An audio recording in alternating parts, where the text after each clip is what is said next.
राम राज्य, फिर कल्याण राज्य, फिर पंचायत राज, ये सब प्रयोग किए। गांधी बाबू ने राम राज्य की कल्पना की, फिर कल्याण राज्य की बात चली देश में, फिर पंचायत राज। कुल मिलाकर जनता का जनता के लिए, जनता के द्वारा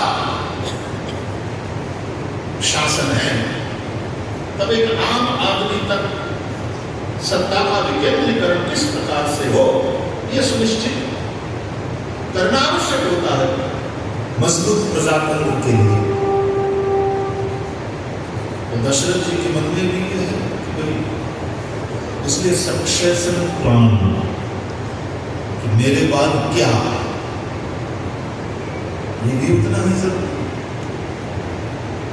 तो कभी कभी प्रभावी नेता जब अचानक चला जाए तो फिर जो शून्यावकाश बनता है,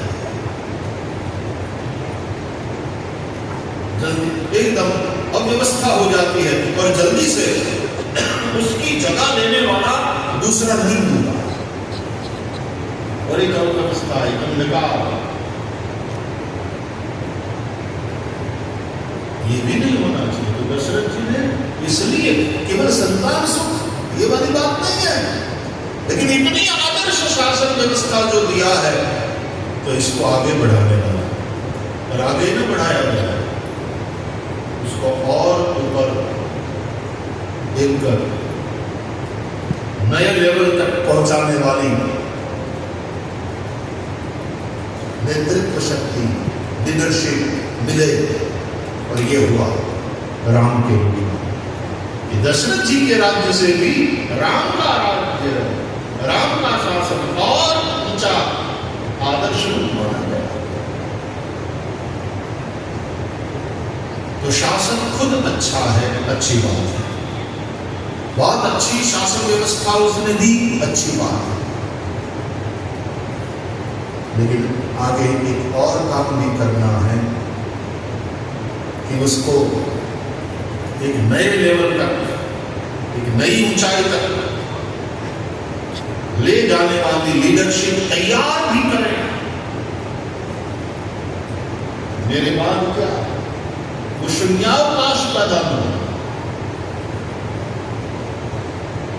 इसलिए हर राष्ट्र में, हर समाज में, हर संस्था में वर्तमान जो लीडरशिप है उसको ये भी चिंता करना होगा, और ये कर्तव्य है, कर्तव्य। तो उसके लिए फिर जो यज्ञ करना पड़े ऋषियों को साथ लेकर, उत्तरकामेष्टि यज्ञ ऋषियों को साथ लेकर के, तो सक्सेशन प्लान जो तैयार करना है ऋषियों को साथ लेकर के, बुद्धिमान प्रज्ञावान पुरुष,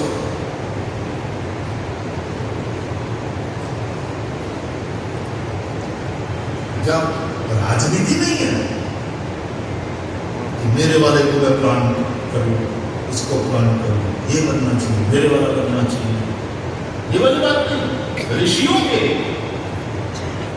मार्गदर्शन में, जिन ऋषियों के मन में केवल केवल केवल राष्ट्र का और राष्ट्र की प्रजा का कल्याण ही मुख्य, मेरे लिए की भावना है।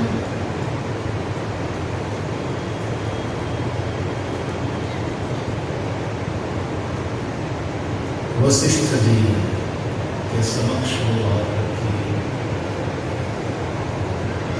श्रृंगी ऋषि वशिष्ठ बुलावा, पुत्र का यज्ञ करावा, ये कथा है। वो जो एक यज्ञ है, मैं समझता हूँ उसको सक्सेशन प्लान भी आप कह सकते हो। उसको बाद वाली पीढ़ी कौन, इसको आगे बढ़ा कर कौन ले जाए,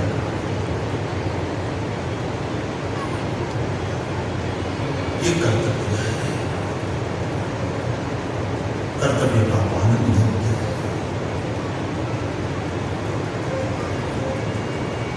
तो भले ही उपासना उसको अच्छी लगे गृहस्थ को, लेकिन वो 24 घंटा पूजा पाठ करता रहे, हाथ में माला लेकर जप करता रहे ना, ये नित्य नियम अपना जरूर करे, और फिर अपने दुकान में, अपने व्यवसाय में वहां भगवान को साथ रख करके अपना कर्म करे। उस कर्म के द्वारा परमात्मा की पूजा करें। स्वकर्मणा तमभ्यर्च सिद्धिं विन्दति मानवः। स्वे स्वे कर्मण्यभिरतः संसिद्धिं लभते नरः। क्या भगवत गीता के सूत्र हैं। गृहस्थों के लिए, प्रवृत्ति परायण लोगों के लिए व्यवसाय करें, अपनी आजीविका प्राप्त करें, वो भी नीतिपूर्वक भगवान को साथ रख करके, धर्मपूर्वक। अर्थ धर्मात् अर्थश्च कामश्च स किमर्थं न सेव्यते। धर्मपूर्वक अर्थ, धर्मपूर्वक काम। तो मोक्ष तो तुम्हारी प्रतीक्षा कर रहा है, मोक्ष के द्वार तो फिर तुम्हारे लिए खुले ही हैं, तुम्हारा स्वागत वहां है। यदि धर्मपूर्वक अर्थ और काम, चारों पुरुषार्थों की सिद्धि के लिए आदमी गृहस्थाश्रम में प्रवेश करता। तो अयोध्या वो नगर है, अयोध्या के राजा, अयोध्या के राजा का जीवन, राम कथा तो आगे वाली बात है, वो तो नेक्स्ट लेवल की बात है, लेकिन किस जमीन में ये सब हुआ, क्या ग्राउंड तैयार किया गया महाराज दशरथ के द्वारा। वेदो दशरथो मूका, प्रवृत्ति परायणता, कर्मनिष्ठा, रहस्य है। निवृत्ति की बात करें, हाँ, एक उम्र के बाद ठीक है, छठ दमशील विरति बहुकर्मा। तो फिर गृहस्थाश्रम से निकले और वानप्रस्थ में गए, और वानप्रस्थ में भी प्रवृत्ति कम करी गई है, बिल्कुल छोड़ी नहीं गई। लेकिन संन्यास में फिर प्राय छोड़ दिया गया है सब। वो तो संन्यास, न्यास मतलब त्याग, छोड़ा है सब कुछ। शरीर चलता रहे, उसके लिए जितनी प्रवृत्ति आवश्यक है उतनी ही करेगा संन्यास।